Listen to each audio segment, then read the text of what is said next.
Okay, hello, good afternoon. I'm Brian Boyd and welcome to the Rotary Show. I'm with you until 4 o'clock this afternoon and I'll be talking all things Rotary with our two special guests. If you've ever wanted to know what Rotary is, what it does and how they do it, this is the place to be. I'll be talking about all of that in the next hour. And if you want to get involved, we'll even show you how to do that. And as always, great music, local news. And we're going to kick off this one. I think we'll start with the Doobie Brothers, Long Train Running. Okay, as I said, I've got two Rotary people with me today, two Rotarians. I've got Brian Hetherington from the Rotary Club of Furness, and I've got Steve Foster Driver from Barrow Rotary. Good afternoon, gentlemen. Good afternoon, Brian. How are you? Good afternoon. I'm brilliant. Thanks for being with me today. It's an honour and a privilege to have you guys here today, believe me. Unfortunately, we couldn't have Furness Peninsula Club represented. They've got technical difficulties at the moment, but I'm sure that they're listening as we speak. Right. Let me come first of all to you, Brian. I know that you are one of the newer members, as Steve is. And I must mention, of course, that Steve Foster Driver, if you've heard the name before on Can Do FM, he is one of our more experienced presenters. But I'll come to Steve in a second. First of all, Brian, Rotary, it's quite a big organisation. Why did you join? How did you get involved? Well, after sort of 3 decades volunteering with the Young Enterprise and Cumbria Business Education Consortium and working for the National Health Service and the University of Cumbria, I retired from those and from BAE Systems, my main employer, in July 2018. And I wanted to continue volunteering in a more focused community setting. I made that sort of known, and Martin McClevey, a colleague of mine at the time, who was the current president of the Rotary Club of Furness, introduced me to Rotary. And although I've only been a Rotarian for approximately 18 months, I believe its mission and goals to the support of the community and the activities is something I want to be involved in. I found quite appealing. Thanks very much. And yeah, a busy man that wants to remain busy. Let me come to you, Steve, again, somebody that's only joined the organisation recently, but a very valued member. Well, what about yourself? Why did you become involved, Steve? For me, Brian, it started when I was interviewing you for the, I think it was the Tour de Furnace at the time. It was indeed going on. And another colleague of ours at Candu and a friend, I've been a friend with Tony for since 1970s. Tony Callister had just become involved with the Barrow Rotary. And it's something that I kind of cherish. I've worked for the voluntary organisations many moons ago, and as retirements come, it's just a great way of getting back into the community and doing similar things with a group of like-minded people, really. I think that's a great point to make, like-minded people. People often think that because we've got 2 or 3 clubs in the area that we're all operating separately, we never speak to each other. But that isn't the case, as you've just demonstrated. Really good stuff there. Thanks very much. I'll come back with these two special guests shortly, but in the meantime, let's have a listen to some of this, shall we? All right, here we are. Brian Boyd again, listening to, you're listening to Can Do FM, and I'm just asking the questions of 2 of the Rotarians we've got with us. Steve Foster Driver and Brian Hetherington. Steve, if I can come to you, what role do you have within the Rotary at the moment as an individual? What do you get involved in? I've recently become involved with the community aspects of it, and I think it's probably Rotary seems to me it plays to people's strengths, and because I've done a lot of fundraising, a lot of charity events in the past, it just seemed ideal that I went in with community, but. Obviously, because of the COVID and the lockdown, we're very much restricted. And to be honest, it's kind of, I'm thankful in a way because it allows me to get the experience from some of the older members and I can look at which is the best direction to go into and take a lot of advice from that. So, and again, like all the other clubs, it's great to be volunteering with the rollout of the vaccines, and it's nice to do something as an association. Yeah, and I think that's it with the guidance of members that have been there for quite some time. They're always helpful for the newer people. Brian, you've got some future role to fulfil. Tell me about yours. Well, similar reasons for being involved now, as Steve's just mentioned, but I don't actually have a current role, although they are planning on either future treasurer and because I tend to deal with money a bit, or a future president. But I'm hoping that's going to be a couple of years down the line because, like I said, I've only been there 18 months, so I'm in the learning curve. And we only had 4 or 5 months before COVID. So we had 4 or 5 months of normal Rotary business. And then the rest has been via Zoom and virtual. And so my experience of how Rotary does everything it does has been slightly limited from that point of view. But I did get involved with the Santa Dash and the reindeer and things like that before it all went a bit off plan. But, so I'm in learning mode. Learning mode is the way I would put it at the moment. I think that's great. And I do remember that you were at one of our sessions before you became a Rotarian. I think, was it the Dalton Light switch on with those reindeer? Yes, we did the Dalton Light switch on. We did the Santa Dash. And I'm in the community group as well. Right. And we helped plan the tree planting that we're just doing and hopefully getting involved in the Tour de Furnace, which hopefully will be live this year rather than virtual. The entries are open from the 1st of April. So, yeah, you're dead right, Brian. Well done.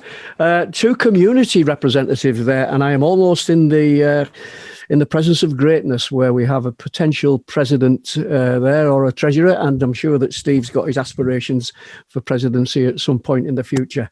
Thanks very much, fellas. We'll have some more music now, I think. I like Rod Stewart and Bags and Glad Rags. There we go. Crack on, Rod. Okay, and here we are again with these 2 great people from the Rotary. I really do think that Rotary is a magnificent organisation. I've got 2 newer members who've been there not too long, but they're keen to share their message at this point in time. So how do you see, if I can come to Brian first, how do you see the benefits of Rotary within the company, within the community from your point of view? Well, I see Rotary as a very beneficial organisation to the community with both fundraising activities for local charities, like the Santa Dash for St Mary's Hospice, to tree planting, and most importantly, over the last 12 months, more of a social activity with the marshalling of the COVID vaccine centre at Alphabara Centre. So it's a mixture of fundraising for worthy charities and actually doing some sort of hard graft, and you're putting your time in to actually helping the other organisation, which is not monetary, but it helps. I mean, Rotary members from all 3 clubs, together with the families and their friends, have given several thousand hours of their time freely for many months to do with the COVID marshalling. And this has helped the National Health Service and all the residents of the Furness area with getting their vaccines. So, I mean, I don't think anything can be more valuable than that. That's great. And I think you're dead right. And people sometimes forget that value is embedded within the community and using Rotary as the mechanism to do it. Steve, I know that you mentioned earlier that you've been involved in a number of voluntary activities over the years. How do you see this benefiting the community, your input? The thing about Rotary is that there's an availability and an abundance of experience and time that we can fill the niches in the community that maybe other organisations haven't got the opportunity to do so. I think it's shown itself now with the rollout of the vaccines and also the marshalling of the flu jabs and things like that. It's something that Rotary excel in because they've got a lot of organisational experience. And I think, quite rightly, as Brian's saying, with fundraising, particularly at the moment, there's not a lot of funding about for charities, particularly some of the smaller local charities, and that's where Rotary comes into its own. And because we are now looking more at the future of joint initiatives within the clubs that's in the Furness area, I think that seems to be the way forward to help our local area, which is what we're all about. People seem to be under the misconception that Rotary is a place for old gentlemen to meet up and have a nice little dinner and a chat. And it's a lot more than that. It's becoming involved in a community that we all live and love. And it's just great to be part of that. And it's great to have the different organisations coming at different perspectives. Yeah, I think that's right. And the thing with Rotary is that some people also forget that it is a worldwide organisation. And if you are part of Rotary, you could be in Timbuktu on your holidays. If you've got a Rotary pin badge and there's a Rotary club in Timbuktu, you'll be welcomed with open arms. Yeah. And people might think that's an off-the-cuff comment, but it's actually true. But yeah, I mean, experience time, vaccinations, helping the NHS, it's all there to support the community. And we're going to get a little bit more from these two extremely good people just after this. Now, I like Phil Collins as well, so I'll put this one on. It reminds me of being in Bremerhaven in 1982. Phil Collins, In the Air Tonight. Okay, and here we are again with these two great fellas, and we're talking all things Rotary, how it is in the community, what it does, and these two fellas who have recently joined Rotary in the flush of youth are talking about the way that they see Rotary. They're telling us their story for the community. Don't be frightened of Rotary. It's a great organisation.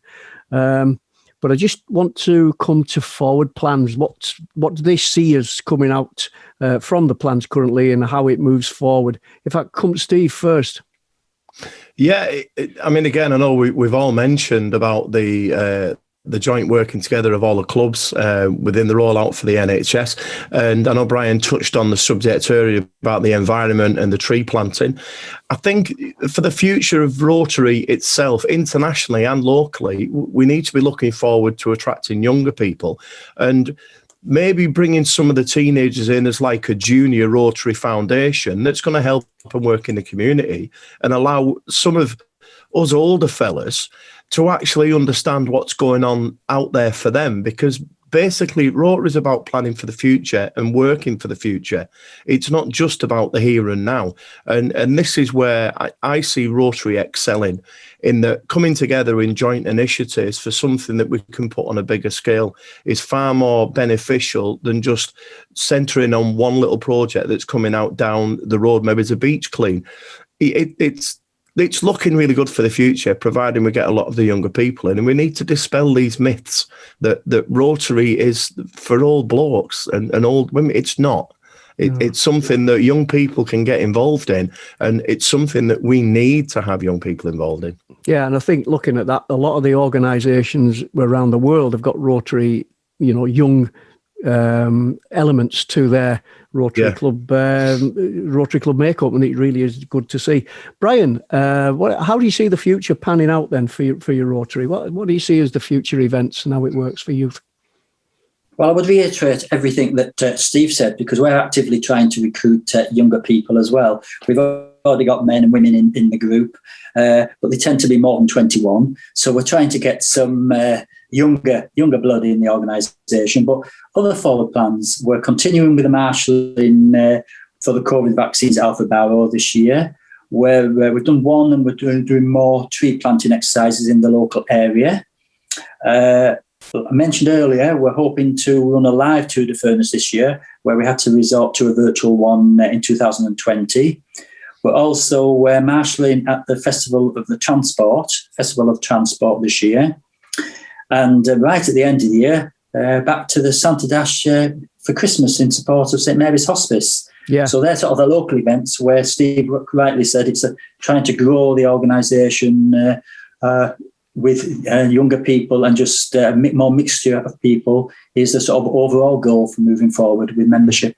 Yeah, I think you're right. And that collaboration keeps coming up every time we do these interviews. And when we speak locally to people, it is that collaboration of all three clubs, which is the key going forward.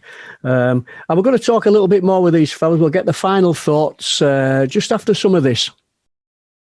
Well done for that. And we're back with these last minutes of the show. We've got Brian Hetherington from the Rotary Club of Furness and Steve Foster Driver from the Rotary Club of Barrow with us. They've been telling us about their view on Rotary and how they operate and how they think it should be operating. And it's all been good stuff. But if I can just come to Brian, first of all, what are your final thoughts if you were talking about somebody wanting to become involved, or what are the benefits of Rotary? What are your final thoughts on that, Brian?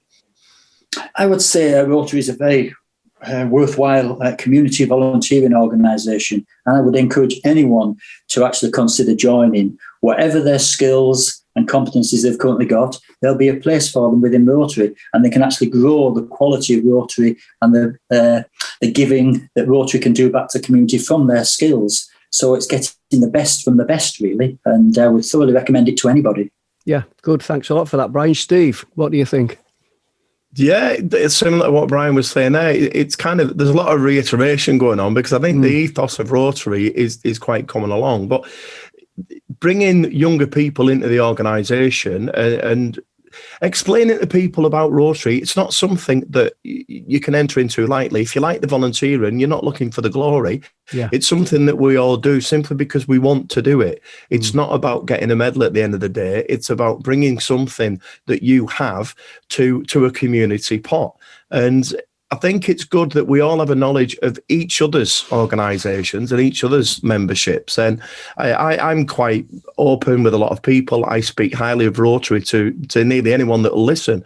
And again, point people in the direction of, if it's a man and wife, if it's a couple looking for something to do, then that's great. We can go into there. And I know it tends to be that the Barrow Rotary is more male dominated, which again is something that we can look for changing with new membership.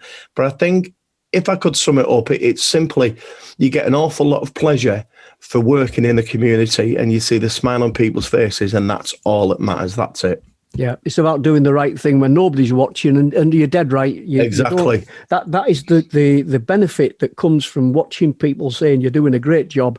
It really warms the cockles of your heart. And more power at your elbow. All right. Thanks very much for that, guys. I'll just put some more music on and I'll be back right after this. The news is coming up, and I have to say that the Furness Peninsula Club would reiterate everything that's been said today, and the way that the clubs operate. You can get involved any way you like, and I'll go through that at the end of this. But first of all, let's have some of this, shall we? Okay, that's the news is coming up at 4:00, and that's about it for me. This is the Rotary Hour you've been listening to. I'm Brian Boyd. I've had Steve Foster Driver and Brian Hetherington, both of which are relatively new members at Rotary, and they're enjoying every minute of it. I think it's a great organisation, but they're talking about the youth organisations in the town becoming involved, as well as the older people in town. And it's about doing the right thing in the community. And if you want to help Rotary, if you want to become involved, there are a number of ways you can do it. You can even just be a friend of Rotary. And if you feel that you want to wear a high-vis jacket and stand around looking very important at one of our organised events, then please come along, have a chat to somebody that's wearing a Rotary vest and see if they can get you involved.